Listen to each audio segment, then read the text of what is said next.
प्रसंगाला उपस्थित राहणं यापेक्षा मोठा सुवर्णयोग कोणताही योग नाही आहे. आणि आज असा सुवर्णयोग या ठिकाणी आपल्या सर्वांच्यासाठी चालून आलेला आहे. आणि म्हणून प्रथम श्री बाबाजींचं येथे मोठे बाबांचं स्वागत होईल, पूजन होईल आणि त्यानंतर कार्यक्रमाला प्रारंभ होईल. श्री मोठे बाबाजींना विनंती आहे, आपल्या होणाऱ्या स्वागताचा आपण स्वीकार करायचा. तात्या सर्व साहित्य आणा, पूजनाचं आणलेलं आहे.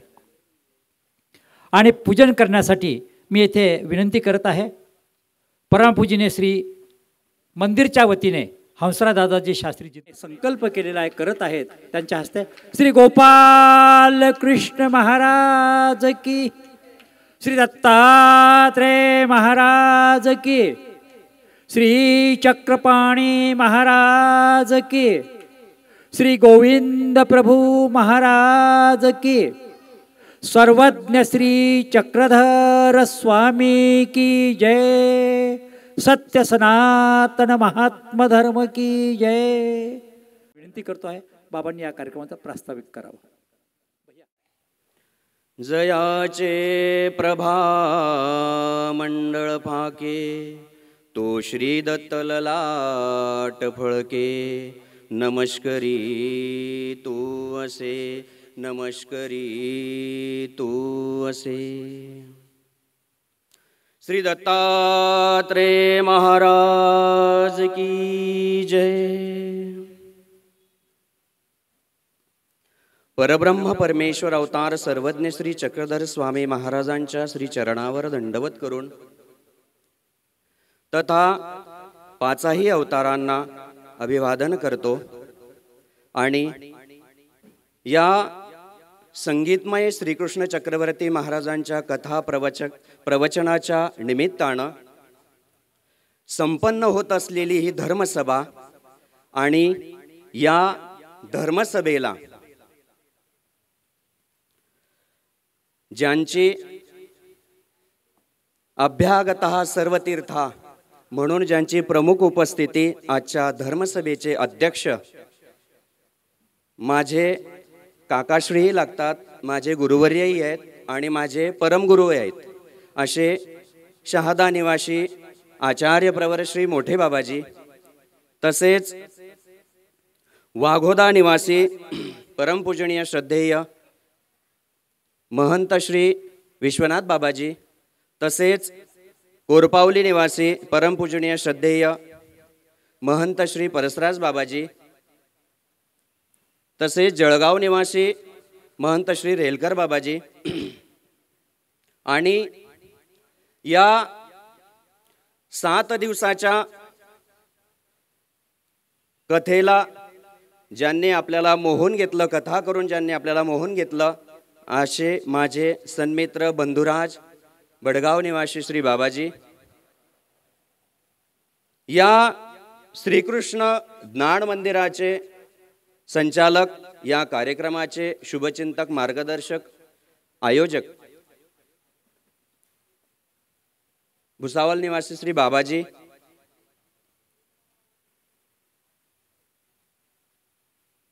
माझे सन्मित्र पूजनीय महात्मा अमोल दादा, किरण दादा, उमेश दादा,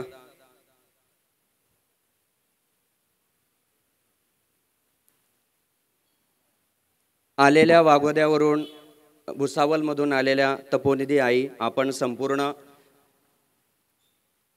परमेश्वराच्या श्रीचरणावर श्रद्धा समर्पित करणारे सद्भक्तजन हो. तसेच भुसावल निवासी श्री अर्जुन दादा. या कार्यक्रमाची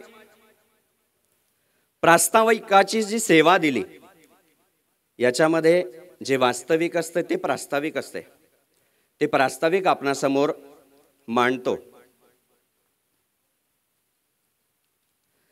एक वेळा राजहंस दादांचा आणि माझा फोन झाला आणि त्यांनी मला एकदा सांगितलं की बाबा काहीतरी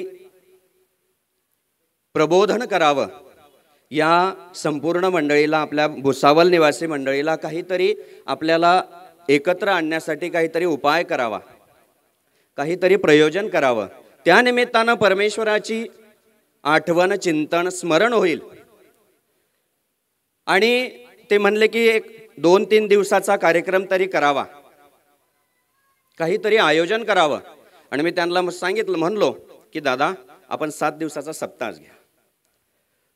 पण ती मूर्ती बी महान आहे, कीर्ती महान आहे, फक्त वय लहान आहे त्या व्यक्तीचा, पण विचारसरणी फार उत्तम आहे. त्यांना सांगितलं की आपण करूयात. मग एका दिवशी पूजनीय महात्मा श्री अर्जुन दादा आणि मी आम्हाला दोघांना बोलवलं, बसलो. मंदिराचे संचालक श्री बाबाजी पण होते आणि तिथे विषय निघाला की काय करावं. आता मार्गशीर्ष आहे, त्यांनी सांगितलं की श्री दत्तात्रय प्रभू अवतार दिनाच्या निमित्तानं आपण एक सप्ताह ठेवूयात. पण आजूबाजूच्या परिसरामध्ये या बाकीच्या गावांमध्ये आपल्या महानुभाव पंथी ह्याच्यामध्ये भरपूर असे सत्संग किंवा सप्ताह साजरे होतात, तेव्हा आपली ग्रस्त मंडळीला इकडचा लाभ मिळणार नाही. म्हणून आम्ही 22 तारीख ठरवली की 22 तारखेला सप्ताह करावा. आणि तो सप्ताह 22 तारखेपासून सुरुवात होऊन आजचा उत्तरार्ध वेळ आज तागायत हा येऊन पोहोचला. आपल्या सगळ्यांच्या सहयोगानं सहाय्यानं हा कार्यभार इथपर्यंत आला. त्या दादांनी व्यवस्थितपणे याचं आयोजन नियोजन, त्यामध्ये उमेश दादा असतील, अनमोल दादा असतील, किरण दादा असतील, अर्जुन दादा असतील, जयेशमुनी दादा असतील आणि श्याम दादा असतील, या संपूर्ण मंडळीनं जो सहयोग लावला. द्वापारयुगाच्या याच्यामध्ये श्रीकृष्ण चक्रवर्ती महाराजांनी ज्यावेळेस गोवर्धन उचलला, तर गोवर्धन उचलल्यानंतर बाकीचे जे देवाचे जे सवंगडी होते, जे मित्र होते, त्यांनी सुद्धा काठ्या लावल्या. तेव्हाच तो गोवर्धन उचलला गेला. असं म्हणतात तो तर देवाच्या सामर्थ्यानंच उचलला, पण सहयोग हा सगळ्यात महत्त्वाचा आहे. आणि हे सहयोग आपल्या सर्वांच्या, हे जे भुसावलच्या हे जे कॉलनीतले जेवढी मंडळी आहेत, आपले उपदेशी मंडळी आहेत, या मंडळीनं जो सहयोग दिला तनानं मनानं धनानं, त्या सहयोगानं आज एवढा मोठा भव्य दिव्य कालची मिरवणूक किती सुंदर होती, एवढी सुंदर अशी मिरवणूक निघाली. आणि आज ही ज्ञानसभा, आणि या ज्ञानसभेला जे लाभले सगळ्यात मोठं भाग्य जर असेल, अभ्यागता सर्व तीर्था, आचार्य प्रवर मोठे बाबा इथं आलेत आणि बाबांनी त्या दादांच्या विनंतीला मान दिला की नाही मी थांबणार तिथपर्यंत. आणि बाबा आपलं चिंतन, शुभचिंतन आपला हस्तमस्तकी जर असेल तर तो राजकुमार सहजच पुढे जाणार आहे. या राजकुमारासाठी आपण तेवढी देवाला प्रार्थना करावी, आपण शुभचिंतनाचा हात त्याच्या मस्तकी ठेवावा. वयानं फार लहान आहे, पण त्याचं कर्तृत्व फार मोठं आहे. आणि या कर्तृत्वाच्या याच्यावर यांनी एवढा मोठा कार्यक्रम साजरा केला. गुरुवर्य, त्यांचे गुरुवर्य श्री बाबांचंही शुभचिंतन आहे, आपल्या सगळ्यांचा सहयोग आहे. त्याच्या गुरुमाऊली तपस्विनी ताई, त्यांचाही सहयोग आणि त्या चिंतनामध्ये हा भाऊ पुढे जाणार आहे. पुढच्या वर्षी याच्यापेक्षा अजून मोठा कार्यक्रम साजरा व्हावा आणि तो करणारच आहोत. त्या सहयोगानं मोठा होणारच आहे. आपल्या ग्रामवासी कॉलनीतले जेवढी मंडळी, भुसावलवासी मंडळी, त्यांचाही शब्द तोच आला की अजून याच्यापेक्षा अजून मोठा हा कार्यक्रम व्हावा. आणि विनंती राहील प्रवाचक श्री बाबांना की पुढच्या वर्षी आम्हाला पुढचं श्रीकृष्ण महाराजांचं चरित्र निरूपण करावं, आपल्या वाणीतून ऐकावं, असं विनंती करून हे प्रास्ताविक शब्द मी संपवतो.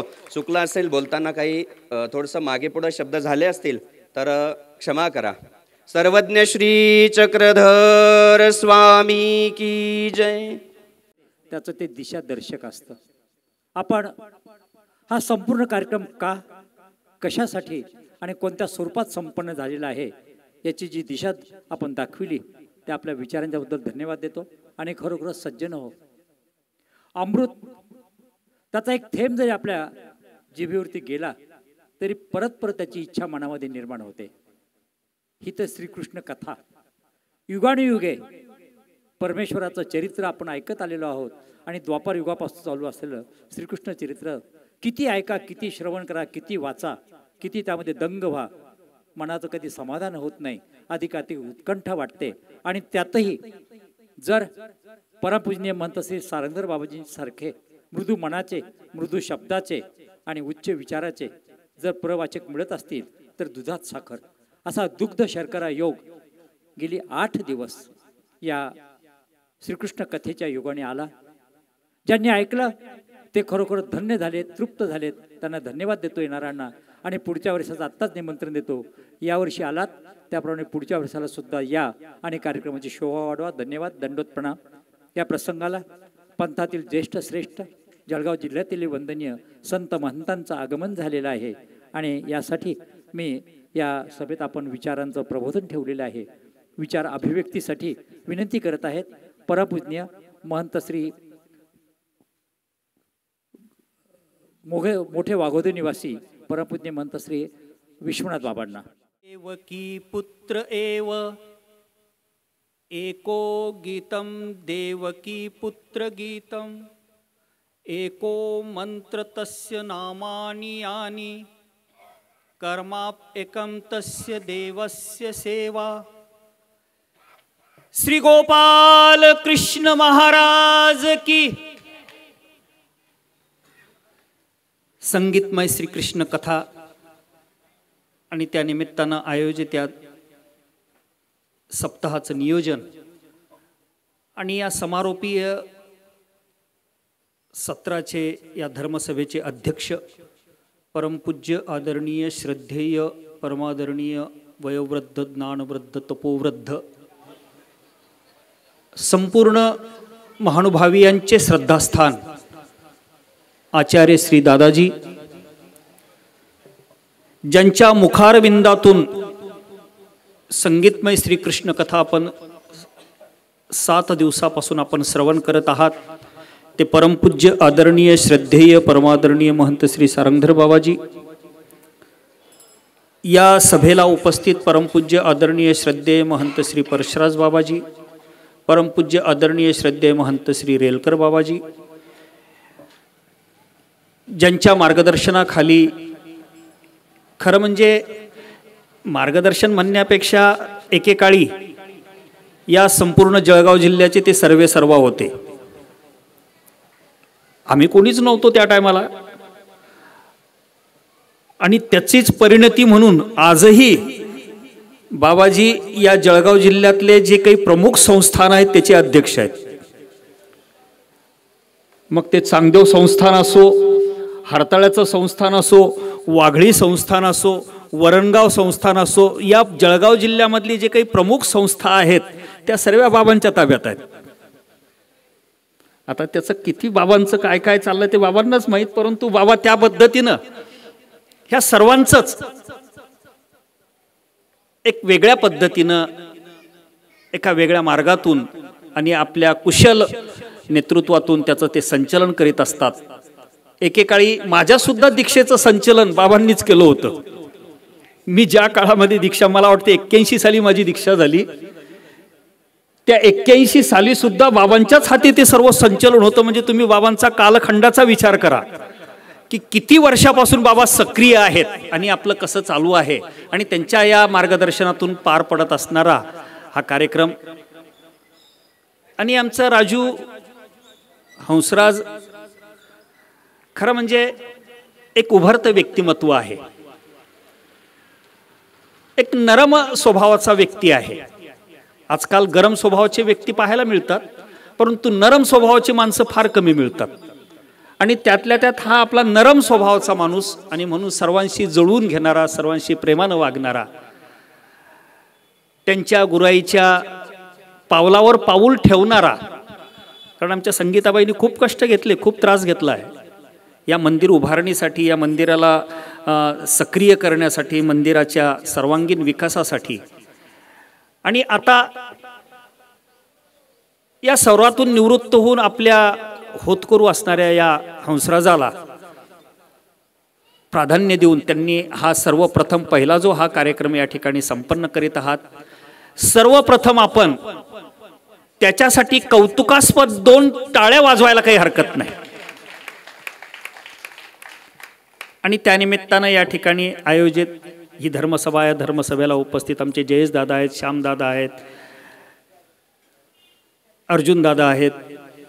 ही सगळी मंडळी मोठ्या हिरिरीनं या ठिकाणी उपस्थित राहून हा कार्यक्रम या ठिकाणी संपन्न करीत असताना बाबांनी मला 2 वेळा फोन केला, तुम्ही या. म्हटलं जरूर येणार, कारण माझ्याशी सुद्धा हंसराजने चर्चा केली होती की असं असं आपल्याला करायचं आहे.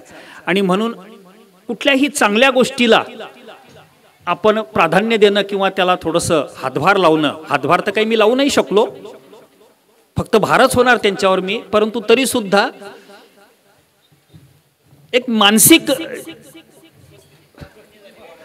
मानसिक जी काही त्याच्या मागे जी प्रेरणा आहे, ही प्रेरणा खूप महत्त्वाची असते. आणि म्हणून मी सांगितलं काहीच हरकत नाही, तुम्ही जंक्शनवाले आहात का नाही? जंक्शनवाले आहे ना, इथं हायवेचं जंक्शन आहे, रेल्वेचं जंक्शन आहे, मंदिरांचं जंक्शन आहे.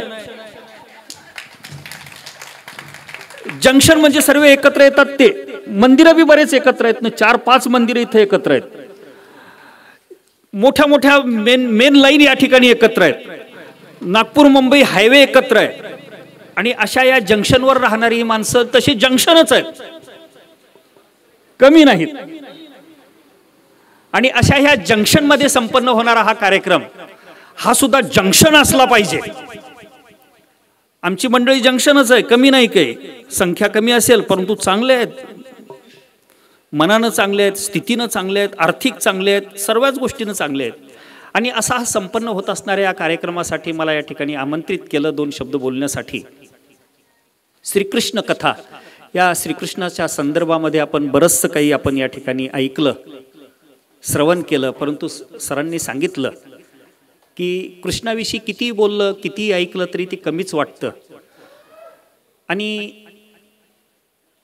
त्यांनी एक शब्द वापरला की ज्याचं लेकरू तेच सांभाळत असतं, परंतु महानुभाव पंथ तसा नाही. आमचे भोसले सर म्हणायचे, महानुभाव संप्रदाय असा आहे, हा कुणाचंही कुठलंही कसलंही अपत्य प्राणपणानं सांभाळतो. हा महानुभाव पंथाचा विशेष आहे. ते कुणाचंही असो, कुठलंही असो न कसलंही असो, हा महानुभाव पंथ इथल्या ज्या मातोश्री आहेत, इथल्या ज्या माऊल्या आहेत ना, ह्या अतिशय त्याला जीव लावून प्राणपणानं सांभाळतात. की जे गृहस्थाश्रमीय व्यक्ती सुद्धा आपल्या लेकराला, आपण निर्माण केलेल्या लेकराला सुद्धा ते त्या पद्धतीनं सांभाळू शकणार नाहीत, त्या पद्धतीनं आमच्या या माऊल्या सांभाळतात. ते विचार करत नाहीत की हा कुणाचा आहे, कुठला आहे, कसा आलेला आहे, कोणत्या माध्यमातून आलेला आहे. हा महानुभाव पंथाला मिळालेला एक दान आहे आणि या दानाला आपण प्राणपणानं सांभाळायचं आहे. ही एवढी जबाबदारी आमच्या माऊल्या घेतात.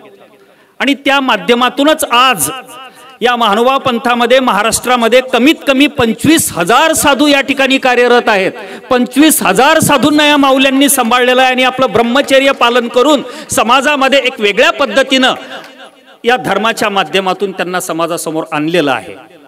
कदाचित त्या माऊल्या समोर येत नसतील, कदाचित त्या माऊल्या पडद्या आडही असतील,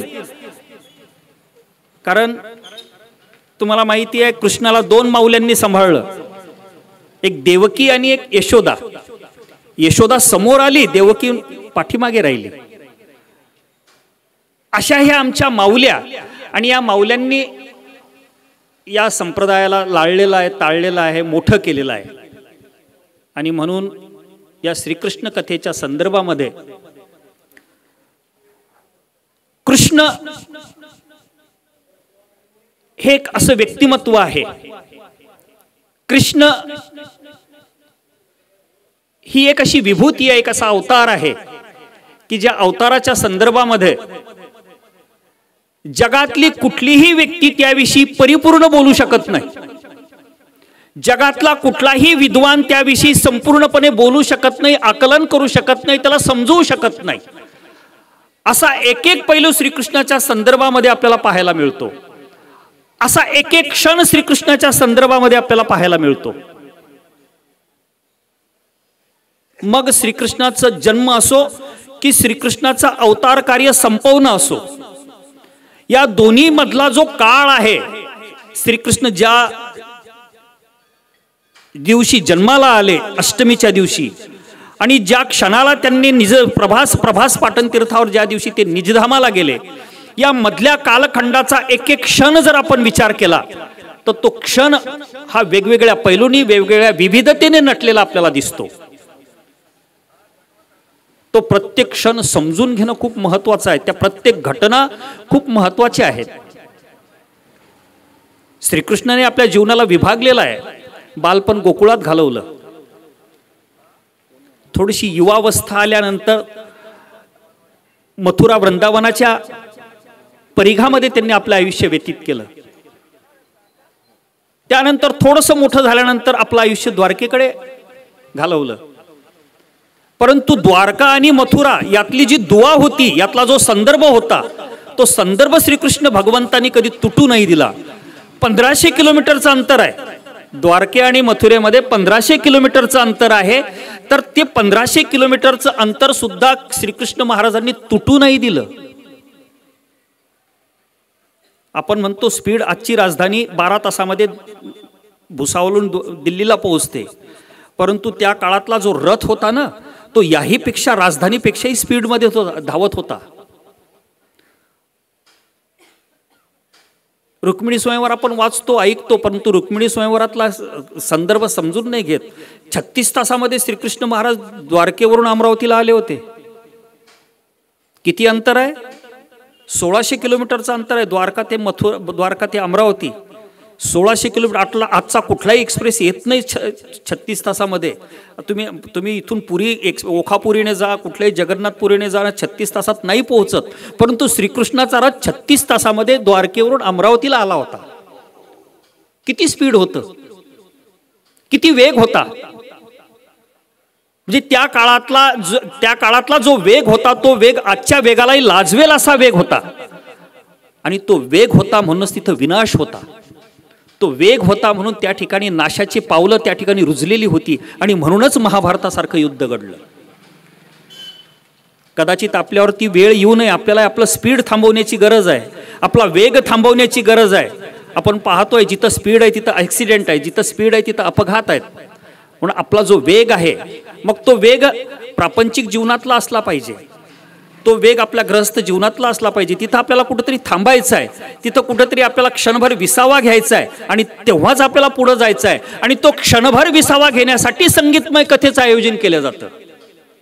इथं थांबण्यासाठीच या सप्ताहाचं आयोजन केलं जातं. आणि म्हणूनच या संगीतमय कथेमध्ये जर आपण येऊन बसलात तर आपला प्रापंचिक जीवनातलं जे स्पीड आहे, आपलं गृहस्थ जीवनातला जो वेग आहे, तो या ठिकाणी क्षणभर विसावेल, थांबेल. आणि या ठिकाणचे जे क्षण आहेत ते क्षण तुमच्या आध्यात्मिक हृदयाला एक शांतता देऊन जातील.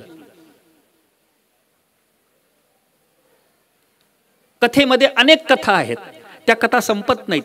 4 लाख श्लोकांचं भागवत आहे. 4 लाख श्लोक संख्या आहे त्या भागवताची. एक एक श्लोक एक एक दिवस पूर्ण झाला तरी 4 लाख दिवस पुरतील ते. श्रीकृष्ण कथेमध्ये इतका गोडवा आहे, इतका गोडवा आहे. आपण म्हणतो बाबा आम्ही पोथीला वाचतो, पोथी ऐकतो, प्रवचन ऐकतो, त्यावेळेस झोप येते. साधा प्रश्न आहे तुमचा हा. स्मरण करतो त्यावेळेस झोप येते. साधी गोष्ट आहे, बरोबर आहे. झोप केव्हा येते?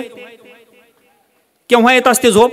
ज्यावेळेस मन शांत असतं, ज्यावेळेस हृदय शांत असतं, ज्यावेळेस आपण संपूर्ण प्रापंचिक इतर गोष्टीपासून आपण अलिप्त झालेलो असतो आणि आपण शांततेनं त्या पलंगावर पडलेलो असतो, त्यावेळेस आपल्याला झोप येते. आणि म्हणूनच श्रीकृष्ण कथेमध्ये, श्री दत्तात्रय कथेमध्ये किंवा आध्यात्मिक कथेमध्ये किंवा एखाद्या धार्मिक स्मरणामध्ये ज्यावेळेस आपण रममान होतो, त्या रममान होण्याची परिणती अशी होत असते की आपल्याला त्या ठिकाणी शांत चित्तानं झोप यायला सुरुवात होते. कदाचित आमची काही पारंपरिक मंडळी त्याला अनाधिकार म्हणत असतील, परंतु अनाधिकारापेक्षाही या ठिकाणी निर्माण होणारी जी मानसिक शांतता आहे, त्या मानसिक शांततेमुळे आपल्याला त्या कथेमध्ये, त्या स्मरणामध्ये आपल्याला आपलं मन शांत करण्यासाठी झोप येत असते. म्हणून आमच्या शास्त्रकारांनी सुद्धा सांगितलंय काही हरकत नाही, येऊ द्या झोप, पण तुम्ही स्मरण करत असताना जर झोपत असाल आणि उठल्यानंतर जर तुम्ही स्मरण करत असाल तर तुमचा झोपेचा संपूर्ण वेळ त्या स्मरणामध्ये आमचे भगवंत लेखी लावतात.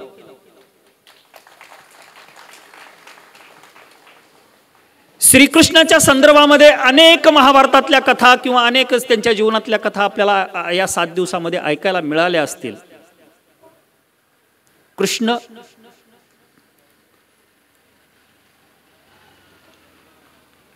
एक जगामधला एक असा अवतार आहे की त्या अवताराच्या संदर्भामध्ये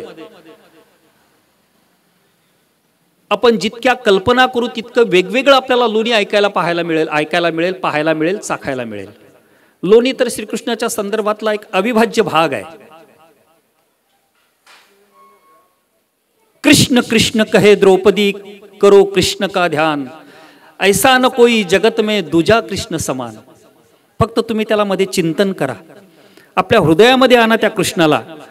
पहा तुमचं हृदय किती परिवर्तित होतं, तुमच्या हृदयामध्ये किती प्रेरणा मिळते, तुमच्या हृदयाला बदलून टाकण्याचं सामर्थ्य त्या कृष्णामध्ये आहे, त्या नामामध्ये आहे, त्या सामर्थ्यामध्ये, त्या श्रीकृष्णाच्या कथेमध्ये आहे.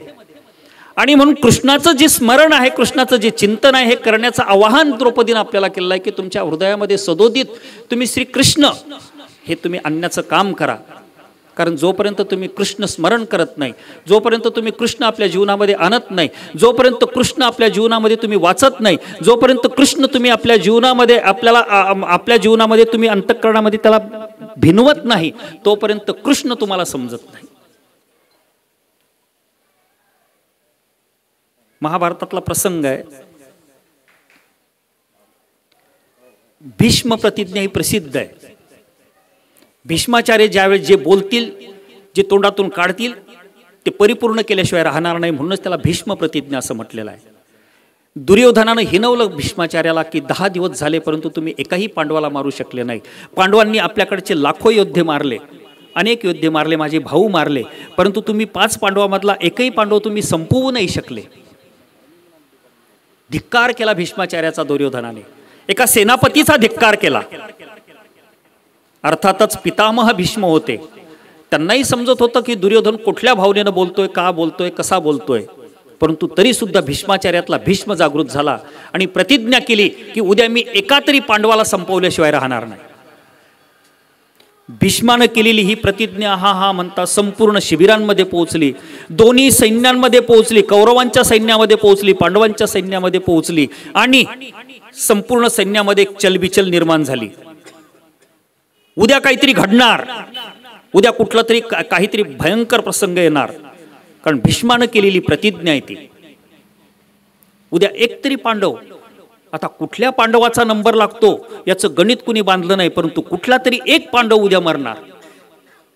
अर्थातच श्रीकृष्णापर्यंत ती पोहोचली, 5 पांडवापर्यंत पोहोचली. श्रीकृष्ण महाराजांनाही माहित होतं की भीष्म प्रतिज्ञा उद्या काहीतरी घडणार, परंतु कृष्णाला सर्व ज्ञात आहे, सर्व माहिती आहे, परंतु तरी सुद्धा एक पांडवांकडे जाऊन आपलं विचारतं, कुतूहलाने विचारावं तर खरं त्यांच्यात काय चाललंय, म्हणून श्रीकृष्ण महाराज प्रत्येक पांडवांकडे गेले, युधिष्ठिराकडे गेले. युधिष्ठिर बेचैन होता, झोप लागत नव्हती, काय घडणार उद्या. पितामहांनी प्रतिज्ञा केली आहे की उद्या काहीतरी घडणार आहे, एक पांडव मरणार आहे, कोणता आपल्यापैकी कोण जातो सांगता येत नाही. युधिष्ठिर बेचैन होता. भीमाकडे गेले, भीमही बेचैन होता, झोप लागत नव्हती. नकुलाकडे गेले, सहदेवाकडे गेले, तेही बेचैन होते, काय करणार. अर्जुनाकडे ज्यावेळेस श्रीकृष्ण महाराज गेले तर पाहिलं अर्जुन निवांतपणे झोपलेला होता, पलंगावर पहुडलेला होता. श्रीकृष्णाने त्याला हलवलं, का रे म्हणे झोपलास तू? पार्थ तू झोपलास? हो म्हणे झोपलो, उद्या लढायचं आहे, युद्धाला जायचं आहे, थोडंसं अंग टाकलाय, थोडीशी विश्रांती घेतोय मी. अरे म्हणे भीष्मानं प्रतिज्ञा केली, ही तुला माहित नाही का? हो म्हणे माहिती आहे. म्हणे काय प्रतिज्ञा केली? उद्या कुठला तरी एक पांडव उद्या मारणार आहे, ही प्रतिज्ञा माझ्यापर्यंत पोहोचली आणि तरी तू झोपलास. अरे कदाचित तुझाही नंबर लागू शकतो, कदाचित तुझ्यावरही आक्रमण भीष्माचार्य करू शकतात, तू इतका निवांतपणे कसा काय झोपू शकतोस? ते म्हणे मी निवांत यासाठी झोपलो की मला माहित आहे की मला वाचवणारा जो आहे तो जागा आहे आणि तो आमच्या शिबिरामध्ये फिरतोय. एवढी श्रद्धा, एवढं नितांत प्रेम श्रीकृष्णाबद्दल त्या 5ही पांडवांचं होतं आणि एवढी भक्ती त्यांच्या हृदयामध्ये दाटलेली होती. ती भक्ती आपल्या हृदयामध्ये आणण्यासाठी द्रौपदीनं आवाहन केलेलं आहे. कारण द्रौपदीचे वेगवेगळे अनुभव आहेत. तुम्हाला बाबांनी कृष्ण कथेमध्ये हे सगळे कदाचित प्रसंग सांगितले असतील, कदाचित मी पुनरुक्ती करतही असू शकतो, परंतु द्रौपदी सारख्यांची सुद्धा श्रद्धा अशी होती, कारण द्रौपदीला माहित होतं की आपल्या हे 5 पांडव एवढे शूरवीर आहेत, एवढे धनुर्धर आहेत, संपूर्ण जगाला जिंकण्याचं सामर्थ्य या 5 पांडवांमध्ये आहे हे द्रौपदीला माहित असतानाही फक्त ज्या वेळेस द्रौपदी संकटात असायची, ज्या वेळेस द्रौपदीला कुठंतरी मानसिकता द्रौपदीची बिघडलेली असायची, ज्या वेळेस द्रौपदी ही विस्कळीत झालेली असायची. ज्या ज्या वेळेस द्रौपदीवर एखादा संकट कोसळलेला असायचं त्यावेळेस द्रौपदीनं फक्त श्रीकृष्णाचा धावा केलेला आहे. श्रीकृष्णाला आपल्या हृदयामध्ये आणलेला आहे, श्रीकृष्णाचं स्मरण केलेलं आहे, श्रीकृष्णाचं चिंतन केलेलं आहे. मग ते द्रौपदी वस्त्रहरणाचा प्रसंग असो, सूर्यानं दिलेल्या त्या थालीचा प्रसंग असो, दुर्वास मुनीच्या जेवणाचा प्रसंग असो, किंवा 5 पांडवांना मारण्याच्या प्रतिज्ञेचा प्रसंग असो, हे सर्व प्रसंग श्रीकृष्ण द्रौपदीनं आपल्या जीवनामध्ये सामावून घेतलेत. आणि त्यावेळेस श्रीकृष्ण द्रौपदीला प्रत्येक वेळा पाठीराखा जर कोणी झाला असेल तर श्रीकृष्ण हा सखा म्हणून, सखा शब्दाचा अर्थ आहे बंधू, सखा शब्दाचा अर्थ आहे मित्र, सखा शब्दाचा अर्थ आहे सुहृद. आणि असा सुहृद बंधुत्व आणि मित्रत्वाच्या आत्मीयतेच्या नात्यातून श्रीकृष्ण भगवंत द्रौपदीच्या पाठीशी खंबीरपणे उभं राहून द्रौपदीचं संरक्षण केलेलं आहे, तिची अब्रू वाचवलेली आहे, तिचं स्त्रीत्व वाचवलेलं आहे, तिचा संसार वाचवलेला आहे, तिचं जीवन वाचवलेलं आहे. आणि म्हणून आपल्या जीवनाला वाचवायचं असेल, आपल्या संसाराला वाचवायचं असेल, आपली आध्यात्मिक उन्नती करायची असेल, आपली आत्मिक उन्नती करायची असेल, कैवल्य गडावर जर जायचं असेल, कैवल्य गडाकडे जर पोहोचायचं असेल तर निश्चितच आपल्याला या संगीतमय कथेमध्ये येऊन थोडंसं थांबावं लागेल. या ठिकाणी आपल्याला श्रीकृष्ण कथेच्या संदर्भामध्ये श्रीकृष्ण कथा आपल्या जीवनामध्ये उतरावे लागतील, श्रीकृष्ण कथा आपल्या जीवनामध्ये आणावी लागेल आणि थोडंसं थांबून आपल्या जीवनामध्ये काहीतरी शिकावं लागेल. काय शिकायचं आहे? किती त्याग केलाय कृष्णाने, कशा कशाचा त्याग केलाय? वेळेचं बंधन असेल तर थांबतो, आहे ना बाबा? आहे बंधन थोडंसं, नाही का? बरं, थोडक्यात संपवतो. त्याग हा गरजेचा आहे. श्रीकृष्णाच्या संदर्भामध्ये तुम्ही विचार करा, श्रीकृष्णानं बालपणापासून मरेपर्यंत म्हणजे अवतार संपवेपर्यंत वेगवेगळ्या पद्धतीचा श्रीकृष्ण भगवंतांनी त्याग केलाय. त्या त्यागाचं थोडंसं तरी अवलोकन आपल्या जीवनामध्ये करा, थोडंसं तरी आचरण आपल्या जीवनामध्ये करा. आणि तो त्यागमय जीवन जर आपण जोपर्यंत जगणार नाही तोपर्यंत आपण त्या भगवंताच्या कैवल्यगडाकडे पोहोचू शकत नाही. आपण भोगवादी बनलो, बालपणापासून मरेपर्यंत आपल्या जीवनामध्ये भोगच भोग सामावलेला आहे, भोगच भोग साठलेला आहे. वेगवेगळ्या दैनंदिन गरजांमध्ये सुद्धा आपल्या जीवनामध्ये भोग आहे. हा भोग जोपर्यंत तुमच्या जीवनामध्ये आहे तोपर्यंत परमेश्वरापर्यंत तुम्ही पोहोचत नाही. त्यागात शांती अनंतरम म्हटलेलं आहे. त्यागाशिवाय जीवनामध्ये शांती नाही आणि त्यागाशिवाय आपल्या जीवनामध्ये कैवल्यगड नाही. त्याग हा आपल्या जीवनाचा महत्त्वाचा पैलू आहे. त्याग हा आपल्या जीवनाचा महत्त्वाचा टप्पा आहे. महानुभाव संप्रदाय त्याग शिकवतो, महानुभाव संप्रदाय त्यागाकडे वाटचाल करायला शिकवतो. हा त्याग आपल्या जीवनामध्ये आणण्यासाठी आपल्याला काहीतरी आपल्याला गुरुजनांचं मार्गदर्शन हे गरजेचं आहे. म्हणून एक कवी या ठिकाणी म्हणतोय, शोहरत्न अता करना मौला. अता करणा म्हणजे करू नको, देऊ नको. मौला शब्दाचा अर्थ सर्वश्रेष्ठ असा होतो. शोहरत म्हणजे प्रसिद्धी, प्रतिष्ठा. शोहरत्न अता करना मौला. मला शोहरत म्हणजे प्रसिद्धी देऊ नको. आम्ही सगळेजण प्रसिद्धीच्या मागे आहोत, सगळेजण आपण प्रतिष्ठेच्या मागे आहोत. प्रत्येक जण वेगवेगळ्या प्रतिष्ठेनं जगण्याचा प्रयत्न करतो. परंतु जोपर्यंत आपल्याला जर कैवल्यगडाकडे जायचं असेल तर ही प्रार्थना गरजेची आहे. शोहरत्न अता करना मौला, दौलतन अता करना मौला. दौलत म्हणजे पैसाही देऊ नको. अहो सगळेजण पैशाच्या मागे आहेत, आम्ही सुद्धा पैशाच्या मागे. पैशाशिवाय काहीच होत नाही. सर्वे गुण कांचन आश्रयंती. पैशाशिवाय काही प्राप्त होत नाही. शोहरत्न अता करना मौला, दौलतन अता करना मौला, बस इतना अता करना चाहे, जन्नतन अता करना मौला. इतकंच काय, मला तू त्या तो स्वर्गाचं सुख सुद्धा माझ्या जीवनामध्ये देऊ नको. मला कशाची आवश्यकता नाही, मला प्रसिद्धीची गरज नाही, मला पैशाची गरज नाही, मला त्या स्वर्गाच्या सुखाची गरज नाही. शम है भक्ति की लो पर जब, शम है भक्ति की लो पर जब कुर्बानी मनवा हो, ओठों पर कृष्णा हो फिर मन में गोविंदा हो, ओठों पर कृष्णा हो फिर मन में गोविंदा हो. फक्त ओठामध्ये कृष्ण आणा, मनामध्ये गोविंद आणा. त्याचं चिंतन करा. निश्चितच तुमच्या जीवनाला एका वेगळा परिवर्तन होईल. तुम्ही त्या कैवल्यगडाकडे वाटचाल तुम्ही सुरुवात कराल. एवढं बोलून मी माझ्या या ठिकाणी आयोजकांनी मला या ठिकाणी 2 शब्द बोलण्यासाठी उपस्थित केलं, त्यांना धन्यवाद देतो. हंसराजाला पुढच्या वाटचालीसाठी शुभेच्छा देतो आणि माझे 2 शब्द मी या ठिकाणी संपवतो. धन्यवाद बाबाजी. संपूर्णपणे जीवन कृष्णमय व्हावं, कृष्णमय व्हावं. श्वास न श्वास आमचा कृष्णमय व्हावा. हा आपण आम्हाला जो संदेश दिला, जी आम्हाला आपल्या वाणीतून शिकवणूक दिली, त्याबद्दल धन्यवाद देतो. आणि वेळेची मर्यादा लक्षात घेता येथे ज्यांच्या शुभास्ते दीप प्रज्वलन झालं, या सर्व युवा आचार्यांच्या वतीने येथे विचार व्यक्त करण्यासाठी, म्हणजे फक्त शुभेच्छा देण्यासाठी मी इथे परमपूज्य श्री अर्जुनादादा तळेगावकर यांना विनंती करतो आहे. त्यांनी या निमित्ताने शुभेच्छा द्याव्यात. वेळ 11:30 झालेली आहे. 75 उपहार विधी संपन्न करावायचा आहे आणि सर्वजण बाबांचे विचार ऐकण्यासाठी उत्सुक आहात. दंडोत प्रणाम.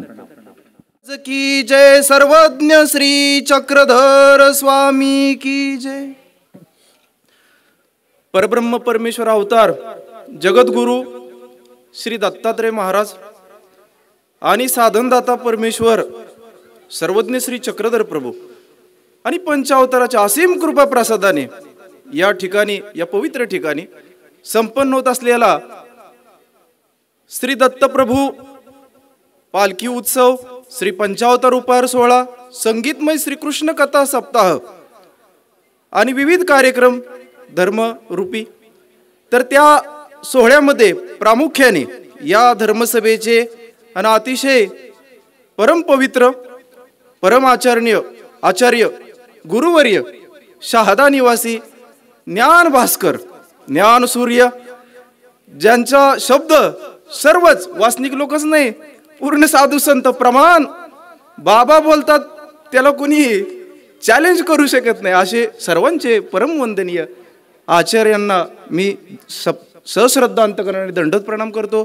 त्यानंतर या संस्थेचे, या मंदिराचे संस्थापक संचालक परमपूजनीय परममहंत आचार्य प्रवर श्री जिंतूरकर बाबाजी शास्त्री, नाव यासाठी घेतोय की त्यांचं नाव उच्चारल्याने माझ्या कर्माचा नाश होईल, बरोबर आहे, म्हणून आचार्य प्रवर श्री जिंतूरकर बाबाजी शास्त्री, उपाख्य श्री प्रभाकर शास्त्री, अशा आचार्यांनाही माझे दंडोत प्रणाम. त्यानंतर या सोहळ्यासाठी आवर्जून आपली उपस्थिती दर्शविणारे परमपूजनीय परममहंत पारिमंडल्य कुलभूषण आचार्य प्रवर श्री विश्वनाथ बाबाजी शास्त्री, त्यांना मी दंडोत प्रणाम करतो. तसेच या सप्ताहाचे कथा निरूपण करणारे कथाव्यास परमपूजनीय परममहंत आचार्य श्री क्षेत्र भडगाव निवासी श्री सारंगधार बाबाजी पंजाबी, यांना मी दंडोत प्रणाम करतो. त्यानंतर या सोहळ्यासाठी उपस्थित असलेले परमपूजनीय परमश्रद्धेय आचार्य श्री परशुराज बाबाजी, त्यानंतर या सोहळ्यासाठी उपस्थित असलेल्या परमपूजनीय परममहंत श्री रेलकर बाबाजी, त्यानंतर या सोहळ्यासाठी उपस्थित असणारे आणि सहयोग देणारे परमपूजनीय परममहंत श्री रेवेराज बाबाजी, त्यानंतर या सोहळ्यासाठी उपस्थित असलेले परमपूजनीय E Shri Umesh Dadaji Bhojane, परमपूजनीय E Shri Kiran Dadaji हिवरखेडकर, परमपूजनीय E Shri सुदामराज Dadaji Bidkar, परमपूजनीय E Shri अनमोल राज दादाजी पंचसरिताक्य, परमपूजनीय ई श्री श्यामदादाजी साळकर, परमपूजनीय तपस्वीराज दादाजी, मयंकराज दादाजी आणि आयोजक, या सोहळ्याचे आयोजक माझे सन्मित्र, माझे बंधू, आम्ही शेजारी राहतो आणि आमचं एकदम प्रेम आहे. तुम्ही पाहत असाल आमचा शेजार धर्म आहे, तुम्ही पाहत असाल आमचं पहिल्यापासून प्रेम आहे, नेहमी आहे. पहिल्याही दिवशी मी आलतो, मध्यंतरी काय झालं, मला बी खूप मार्गशीर्ष महिना नाही इलाज आहे, खूप कार्यक्रम होते, तब्येत बी खराब होती आणि वेल्लाळ्याला पोते असल्यामुळे अभ्यागत लोक खूप येत होते. जवळ पोते आहे आश्रमातली, अभ्यागत लोक चालूच आहेत, त्यामुळे मी मध्यंतरी थोडंसं हे झालो. परंतु सुरुवातीपासून अगदी विषय निवडण्यापासून, तारीख निवडण्यापासून सर्व काही मी माझ्या पद्धतीने मला जसं सहकार्य करता येईल तसं केलेलं आहे. मला शुभेच्छा बोलायचे श्री गोविंद प्रभू साधना आश्रमच्या वतीनं आमच्या आदरणीय आत्या सुद्धा उपस्थित आहेत. त्यानंतर या संस्थेच्या अतिशय परमार्गाची म्हणजे खूप भजन क्रियेची अतिशय आवडी. वेळ प्रसंगी मला सुद्धा विचारा, कधी आलं तर पहिल्यांदा विचारतात, अर्जुन तू जीवन आलाय का बाबा, पहिल्यांदा अडी अडचणीला नेहमी प्रत्येक प्रसंगी मला जेवण सुद्धा करून देणार अशा माऊली परमपूजनीय तपस्विनी संगीताताईजी जिंतूरकर यांनाही दंडोत प्रणाम करतो. सर्वच आदरणीय संत महंताला तपस्विनींना दंडोत प्रणाम करतो आणि सगळ्यात महत्वाचं उपस्थित असणाऱ्या सर्व वासनिक बंधू भगिनींना सप्रेम दंडोत प्रणाम करतो. बाल गोपाळांना सुद्धा दंडोत प्रणाम करतो आणि माझ्या दोन शब्दांना मी सुरुवात करतो. बंधूंनो लक्षात घ्या, संताची महिमा काय आहे. सुभाषितकारांनी म्हणलेलं आहे, गंगा पापम शशी तापम दैन्यम कल्पतरुस्तथा पापम तापम च दैन्यम च ग्नंती संतो महाशया. गंगा पापम असं बोललं जातं. गंगा नदी आपली काशीची, ती गंगा नदी लोकांच्या पापाचा नाश करते. लोक पाप करतात, गंगा नदीमध्ये स्नान करतात, त्यांना वाटतं आपण पापातून मुक्त होऊ, असा त्यांचा सिद्धांत आहे. आमच्या सर्वज्ञांना मात्र एवढं पूर्ण मान्य नाही. त्यातलं एक अंश मान्य आहे. काहीतरी पाप भोगायला लागणार होतं, त्यातलं काहीतरी आवेश जो देवतेचा म्हणजे जबरदस्तीनं जे प्रकर्षाने भोगवणं चालू आहे, त्यातलं काहीतरी कमी होईल. बाकी नुसतं स्नान केल्यानं काही पाप नासणार नाही. इतकं जर सोपं असतं तर काय बघायचंय मग. परंतु चला, अन्य लोकांचं म्हणणं आहे गंगा पापम शशी तापम. शशी म्हणजे काय? चंद्र हा उष्णतेचा नाश करतो. चंद्राची किरण शीतल राहतात, थंडमय राहतात. अशा किरणांनी उष्णतेचा नाश होऊन जातो. शशी तापम. आणि दैन्यम कल्पतरुस्तथा. कल्पतरू नावाचा वृक्ष आहे. कल्पतरू नावाचं स्वर्गामध्ये असणारा वृक्ष आहे, देवता रूपी, सामर्थ्य रूपी. आपल्या मनात जी कल्पना आपण करू तो वृक्ष आपल्याला पुरवतो. जर एखादा गरीब माणूस असेल आणि जर तरूच्या वृक्षाचा जर योग आला तर जे मनामध्ये कल्पना केली जाईल तसा तो वृक्ष आपल्याला पुरवत असतो आणि सर्व आपलं दैन्य गरिबी नष्ट होते. 3 गोष्टींच्या 3 विशेषता सांगितल्या सुभाषितकारांनी. परंतु संताची महिमा याच्यापेक्षा वेगळी, याच्यापेक्षा श्रेष्ठ आहे. का? कारण 3 गोष्टींना 3 वेगवेगळ्या प्रकारे लाभ होतो. मात्र पापम तापम च दैन्यम च ग्नंती संतो महाशया. हे आदरणीय संतांच्या दर्शनाचा इतका महिमा आहे. त्यांच्या दर्शनाने, त्यांच्या सेवादास्याने, त्यांच्या निरूपणाने पाप, ताप आणि दैन्य तिन्ही गोष्टींचा नाश होऊन जातो. बंधूंनो, एवढे महत्व आहे. आणि हा अतिशय सोहळा सुंदर आहे. श्रीकृष्ण कथा बाबाजी आपल्याला 7 दिवस निरूपण करतच आहेत. मला फक्त श्रीकृष्णांचं एकच फक्त बोलायचं की श्रीकृष्ण नाम जे आहे, कृषीर धातू विलेखनीय वाचक श्रीकृष्ण नाम काय आहे थोडंसं फक्त सांगू इच्छितो, बाकी काय नाही. श्रीकृष्ण हे जे नाम आहे त्याचा जर अर्थ समजून घ्यायचा आहे. एरवीचा आपला अर्थ नेहमीचा तर आहेच. श्रीकृष्ण, कृष्ण म्हणजे श्याम वर्णीय. आमचे श्रीकृष्ण महाराजांचा जो वर्ण आहे, रंग आहे, तो श्याम वर्णीय आहे. श्याम गौर, पूर्ण काळा नाही, आकाशासारखा, आभाळासारखा, त्याच्यासारखा आहे. परंतु श्रीकृष्ण म्हणजे कृषीर धातू विलेखनीय वाचक. असे श्रीकृष्ण महाराज आपल्या अंतकरणाला नांगरण्याप्रमाणे, जसे शेती नांगरल्या जाते तसं आपल्या अंतकरणाला नांगरून शुद्ध करतात त्यांच्या नामाने, त्यांच्या लीळाने. असा श्रीकृष्ण भगवंताचा महिमा आपल्याला श्री बाबाजींना सांगितला. त्यांच्या आपल्यावर फार, तुमच्यावर सगळ्यावर उपकार वर्तलेले आहेत. म्हणून खूप सुंदर सोहळा झाला. मी या सोहळ्यासाठी अतिशय सश्रद्धा अंतकरणाने शुभेच्छा देतो. आणि असंच वारंवार या ठिकाणी, या नगरीमध्ये सोहळे त्यांच्याकडून होत जाओ. आदरणीय श्री राजूदादाजी असतील, आदरणीय पूजनीय श्री संगीताताईजी असतील आणि बाबाजी, असंच सोहळा होत जाओ. सर्वज्ञ श्री चक्रधर स्वामी की जय. कदाचित सर्वांचाच गैरसमज होण्याची शक्यता आहे. मी घाई का करत आहे? घाई वेगळी आहे. आचार्य श्री बाबाजी येथे आलेत, थांबलेत, हीच आपल्या दृष्टीने अमूल्य अशी संधी. आणि त्यांना जाण्याची पुढचं संपूर्ण कार्याचं नियोजन असल्यामुळे वेळ अतिशय मर्यादित आहे. आणि मग हा मिळणारा वेळ जास्तीत जास्त कसा आपल्याला प्राप्त करून घेता येईल यासाठी मी इतर विचारांना थोडा पायबंद घातला, दिलगिरी व्यक्त करतो, क्षमा याचना करतो. आणि सज्जन हो, गेले 8 दिवस ज्यांचे विचार पण ऐकले,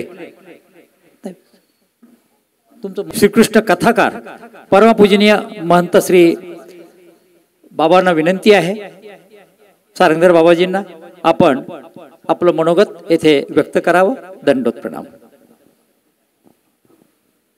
हा समारोपाचा क्षण आणि आपल्या सर्वांच्या धर्मरूप जीवनामध्ये कुठेतरी आपण थोडीफार कणव जोडून ठेवलेली असेल, ईश्वराची प्रसन्नता जोडून ठेवली असेल.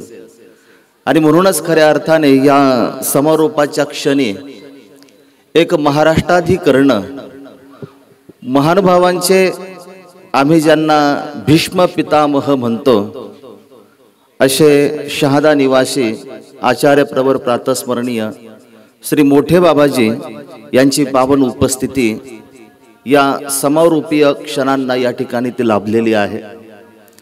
ज्यांचं नुकतंच या ठिकाणी अत्यंत सुबोध अशा प्रकारचे चिंतन आपण सर्वांनी श्रवण केलेलं आहे असे वाघोदा निवासी श्री बाबाजी, त्यासोबतच आमचे परशराज बाबाजी, त्यासोबतच जळगाव निवासी श्री बाबाजी, उपस्थित सर्व साधनवंत. खऱ्या अर्थाने कुठलाही कार्यक्रम म्हटल्यानंतर मंडप कसा टाकला याच्यावरून त्याची उंची ठरत नाही, व्यासपीठ किती मोठं होतं याच्यावरनं पण त्यांची उंची ठरत नाही, तर कार्यक्रमाला कोणाची उपस्थिती आहे याच्यावरनं त्या कार्यक्रमाची उंची ठरत असते. आणि इतका या अधिकरणांचा आपल्यावर मायपणा आहे. खरं आहे की 7 दिवसापर्यंत आपण ईश्वराच्या लीळेच्या सहवासामध्ये आपण होतो, पण या सन्निधान धर्मामध्ये त्या ईश्वराची खरी ओळख आपल्याला कोण करून दाखवणार आहे? आणि त्या ईश्वरापर्यंत पोहोचायचं जर असेल तर आपल्याला कोणाच्या सहवासामध्ये राहणं गरजेचं आहे. तर अशाच ईश्वराधिष्ठित अधिकरणांच्या सहवासामध्ये आपण जर राहिलो तरच आपण या कलियुगामध्ये आपला उद्धार करून घेऊ. आमच्या तुच्छ बालकांसारख्या तुमच्या विनंतीला मान देऊन थांबलेल्या आमचे आदरणीय परमपूज्य पट्टाधिष्ठित महदाचार्य श्री मोठे दादाजी, सन्माननीय संतगण, मी जास्त आपला वेळ घेणार नाही, दादांचा पण मला वेळ घ्यायचा नाही आहे. मला काही बोलायचं जरी होतं पण आता बोलण्याची काही तेवढी आवश्यकता राहिलेली नाही आहे. मला तर बाबांचं दादांचं पूजन झालं त्याच्यातच मला आनंद आहे.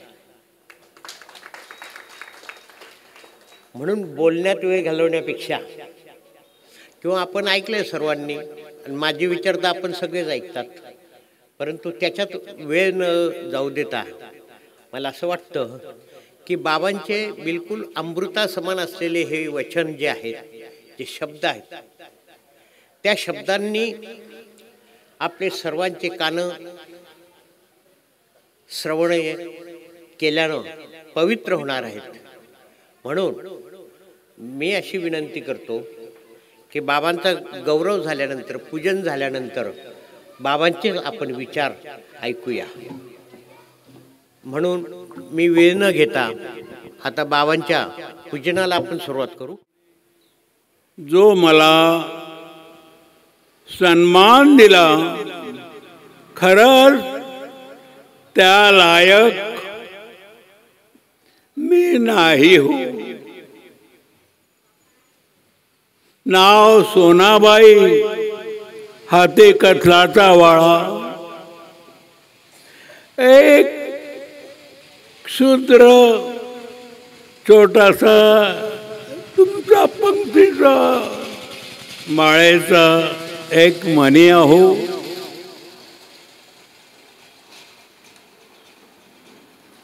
या जवळ असलेल्या वेल्हाळा गावाला आमंत्रित होतो. तळेगावकर दादाकडं जाता जाता धावती भेट द्यावी म्हणून गेलो. त्यांनी आचार्यांच्याकडे कार्यक्रम आहे म्हटलं चला भेट घेऊन जाऊ. सहज गेली भेटायला, तर लावलं पुरण वाटायला. बरं असो, प्रास्ताविकात वेळ घातल्यापेक्षा आपला जो कार्यक्रम आहे, मी असं सुद्धा माझ्या मनाला समज केली, आपण ज्या मंदिरात राहतो त्याचं नाव श्रीकृष्ण ज्ञान मंदिर, मग आपलंच का समजू नये. आणि कदाचित नुसतं समजूनही चालणार नाही तर आपण न भेटता कसं जावं. म्हणून बाबांच्या भेटीला आलो. आमच्या सारंगधर माणबाबांची संगीत कथा, ज्या संगीताची आमची मुळातच फारकत, त्यांच्यात एक आडगळ येऊन पडलं. प्रास्ताविक ज्या बाबाश्रींनी केलं त्यांच्यापासून विश्वनाथ बाबाजी सर्व तळेगावकर दादा सर्वच वक्त्यांच्या वक्तव्याला भास्कर आडखेळ झाला. क्षमस्व. माझ्या घशाला सुद्धा थोडा त्रास आहे, त्यामुळे माझा आवाज असा नाही.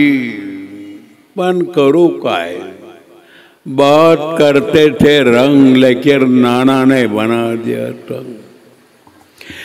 त्वमेव माता च पिता त्वमेव, त्वमेव बन्धुश्च सखा त्वमेव, त्वमेव विद्या द्रविणं त्वमेव, त्वमेव सर्वं मम देव देवा, त्वमेव सर्वं मम देव देवा.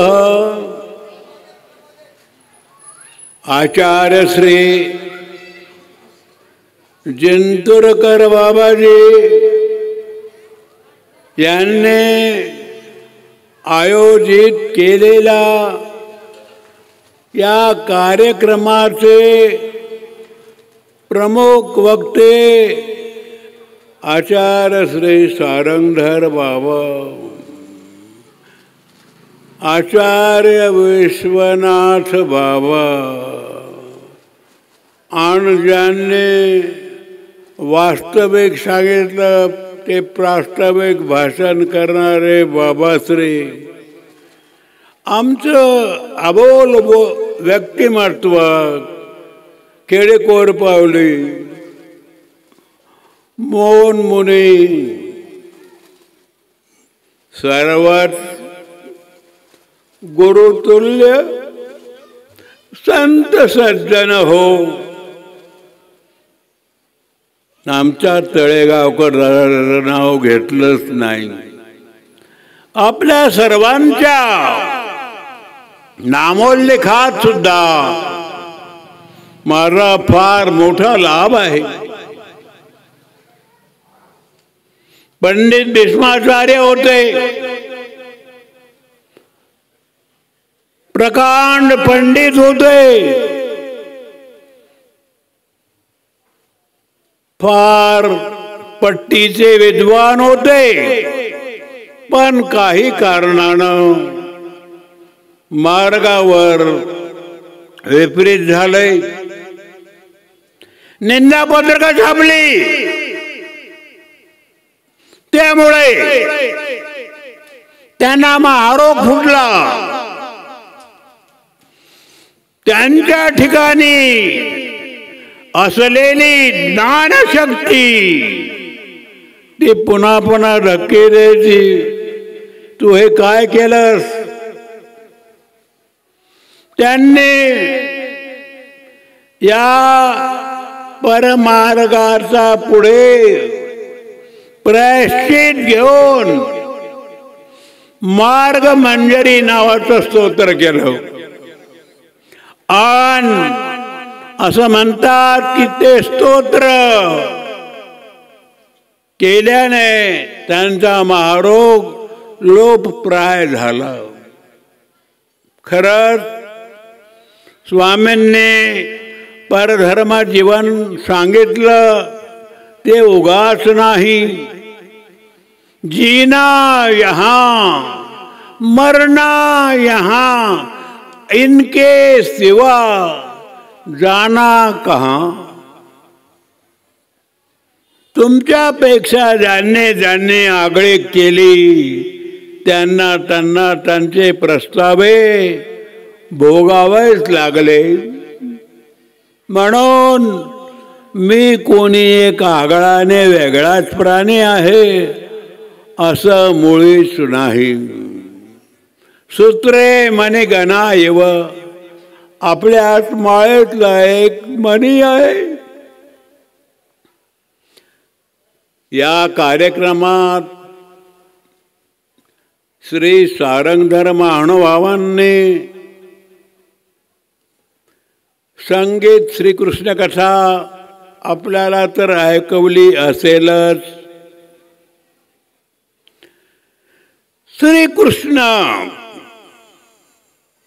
नव्हे श्रीकृष्ण तैसा व्रजपती सरिसा, कृष्ण सामान्य नव्हे. भगवान श्रीकृष्ण द्वारकाधीश श्रीकृष्ण. आता सांगितलं आमच्या विश्वनाथ बाबाने 1500 किलोमीटर आहे म्हणे.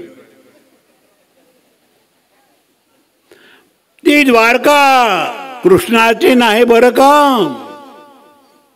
कृष्णांची द्वारका सुवर्णाची होती. आणि कृष्ण प्रभू सर्वज्ञ होते. या कलियुगात खूप चांगली मंडळी येणार आहे.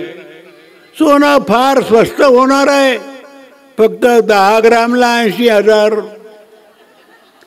तस्मात त्यांनी सोन्याची द्वारका सागरात बुडवून टाकली. पण त्यांचा नातू वज्रनाभ, या वज्रनाभने गोमती नदीच्या काठी एक नगर वसवलं, त्याचं नाव द्वारका. याच द्वारकेला श्री चक्रपाणी महाराज 63 वर्ष होते. सुपी पुण्ये भरोने गोमती मध्ये घालती. आन या द्वारकेपासून 28 किलोमीटर अंतरावर ओखा नावाचं बंदर आहे. मी गेलो त्यावेळेला 50 पैसे लागायचे. जलमार्गे जाऊन बेट द्वारका, इथे मात्र काही अवशेष नाही. या द्वारकाधीशांना, या द्वारकाधीशांचा वेद ऐसे गाते वेदाचार्य, जेथे धाव घेती सासुवा तेथे काय वाराविया सुना. ज्या श्रीकृष्णांना पाहण्यासाठी सासू सुद्धा आपलं लुगडं सुटेपर्यंत पडत होती, त्याचं सुनांना कोणी वारावं. त्या भगवान श्रीकृष्णांनी अर्जुनासाठी नव्हे, अखिल मानव जातीच्या कल्याणासाठी अमोल ग्रंथ प्रदान केला, तो म्हणजे श्रीमद भगवत गीता. आता जवळजवळ 50 प्रकारच्या गीता आहेत. हंस गीता, पांडू गीता, ग्राम गीता, तुकडोजी संतांनी काढलेली अनेक प्रकारच्या गीता आहेत. विदेशात शिकागो येथे सर्व धर्म परिषद होती. सर्वच धर्माच्या प्रतिनिधींना बोलवलेलं होतं. भारतातर्फे नरेंद्र मोदी नाही बरं का, नरेंद्र म्हणजे विवेकानंद हे गेले होते. साऱ्यांना आदेश झाला आपापला धर्मग्रंथ टेबलावर ठेवावा. प्रत्येकाच्या मनात शंकेची पाल चुकचुकली. आपण आपले पोते ठेवावं, आपल्यावर दुसरा तिसरा आपले झाकला जाईल, कोणी ठेवीना. विवेकानंदांनी आपली गीता काढून टेबलावर ठेवली, नंतर सर्वांनी पोत्या ठेवल्या. विवेकानंदांची भाषणाची वेळ आली, ते म्हणतात, my brothers and my sister,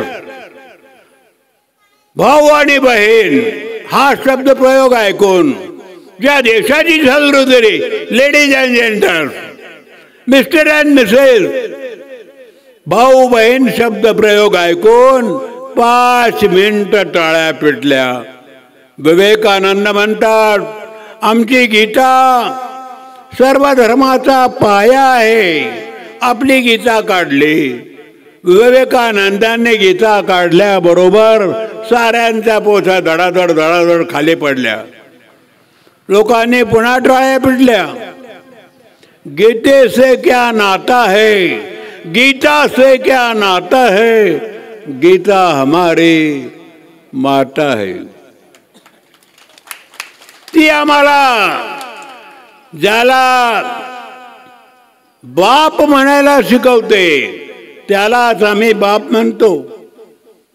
इकडे म्हसावद नावाचा गाव आहे, तिथे मला वासनिकांनी आग्रहानं नेलं.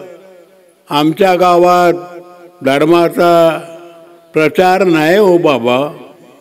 गेलो, श्रीकृष्ण बालक्रीडा लावली. जवळ राम मंदिर होतं, ते मुद्दाम जोरानं वाजवायचे वाद्य. मग ते मोहनबाई म्हणले, बाबा यांना वर म्हटलं नाही, ठोकू दे, काय फरक पडतो. ते एक चिठ्ठी पाठवली. त्या चिठ्ठीत प्रश्न होता. सभेत कुजबूज होऊ लागली. मी म्हटलं काय कुजबूज? म्हणे प्रश्नाची चिठ्ठी, म्हणजे उत्तर कोण देणार? म्हणे आपण. मग माझ्यापर्यंत चिठ्ठी तर येऊ द्या. मग चिठ्ठी माझ्यापर्यंत आली. त्या चिठ्ठीवर लिहिलं होतं, मानवा पंथात गीता मानत नाही का? म्हटलं कोण म्हणतो? मानवा पंथात गायला मानत नाही का? म्हटलं कोण म्हणतो?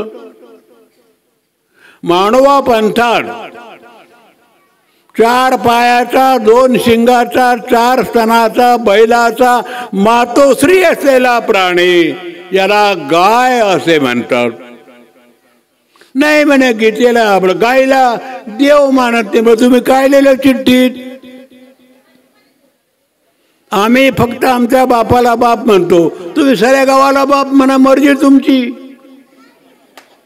आमची आई ज्याला म्हणते बाबा बाबा, पप्पा हे पप्पा. आता पहिले बापू पिताजी हे शब्द गेले, आता पप्पा निघाला.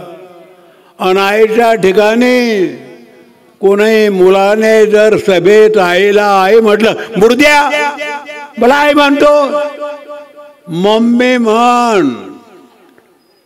भगिनींना मम्मी कशाला म्हणतात? माणूस पुरलेल्या थडग्याला.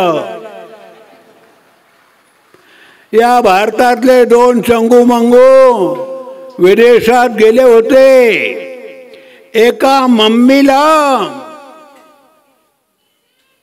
ती बाई हवा घालत होती. मग तो चंगू म्हणतो, का रे मंगू, आपल्या भारतापेक्षा विदेशात पतिव्रता जास्त.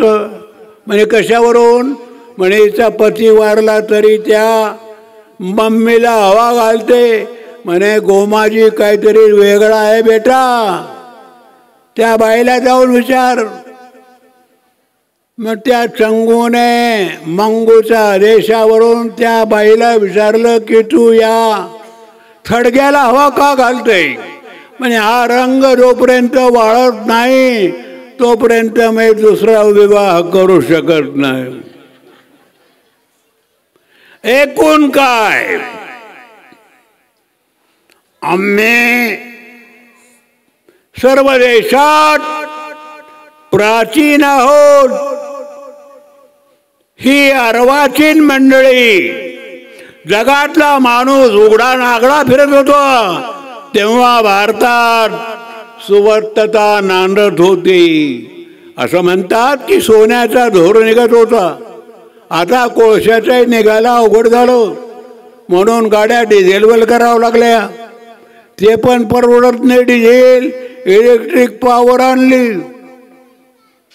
सज्जन हो, आपण आपल्या हाताने पाठ थोपटून घेतली तरी खरंच भारतीयासारखे भाग्यवान. कारण अवताराधिकांनी अवतार अमेरिकेत, रशियात, लंडनमध्ये नाही घेतले, आमच्या भारतात घेतले. ती विदेशातली मंडळी आमच्या देशात येतात. दगडाच्या मूर्तींना, वेरूळच्या लेणीला तासन तास निरखतात. ते पाहून ते फॅशन काढतात आणि त्यांची ऍक्शन आम्ही करतो. हे अंधानुकरण. अरे त्यांना काय कळतं? त्यांच्यापेक्षा मोल ठेवा. तुमच्याकडे आहे, तुझे आहे तुझ्या पाशी, पण तू जागा विसरलास. भगवान श्रीकृष्णांचे चरित्र, भगवान श्रीकृष्णांच्या लीळा गाव्या तेवढ्या थोडक्यात आहेत. विदेशामध्ये महात्मा गांधी गेले लंडनला, तिथल्या ग्रंथपालाला सांगितलं, या तुझ्या ग्रंथालयात सगळ्यात श्रेष्ठ ग्रंथ मला दे. ग्रंथपालने त्यांच्या हातात गीता दिली. गीतेसारखा अमोल संदेश, फक्त 700 श्लोकाची गीता, त्यातून 574च भगवान श्रीकृष्णाचे वेद, अब्दी बाण. अंगानाम वामतो गती 574 कृष्णाचे वेद, अष्टो अर्जुनचे 84 अर्जुनाचे, युगमाग्नी 32 संजयाचे. पुत्रस्य अंक, दुर्योधनाचे पुत्र, दुर्योधना मुलगा धृतराष्ट्राचा अंक म्हणजे त्याचे 9 श्लोक आहेत. पितुष्यसी धृतराष्ट्राचा 1च श्लोक आहे. आणि याच महिन्यात त्या गीतेचा सुद्धा जन्म आहे. मासानाम मार्गशीर्षोहम, मार्गशीर्ष शुद्ध एकादशी, मोक्षदा एकादशी. एका परमेश्वराची दशी धरण्यासाठी उत्तमात उत्तम दिवस एकादशी. तो याच महिन्यात आमच्या बाबाश्रींनी आपल्या या मंदिराचा हा कार्यक्रम सुद्धा याच महिन्यात नियोजित केला. बोलावं तर बरंचसं वाटतं, परंतु रात्र थोडी आणि सोंग फार, कोणतं पुढं काढावं आणि कोणतं मागं करावं. सर्वच श्रोतृ वर्गाला, संतांना, जाणत्यांना भास्कर करबद्ध प्रार्थना करतो. करता आले तर क्षमा करा माझ्या दृष्टत्वाला, आणि मी आटोपत घेतो, याबद्दल रुसू नका. सर्वे सुखिनः सन्तु सर्वे सन्तु निरामयम् सर्वे भद्राणि पश्यन्तु मा कश्चित् दुःखभाग् भवेत् मा कश्चित् दुःखभाग् भवेत्। दंडवत प्रणाम दंडवत प्रणाम दंडवत।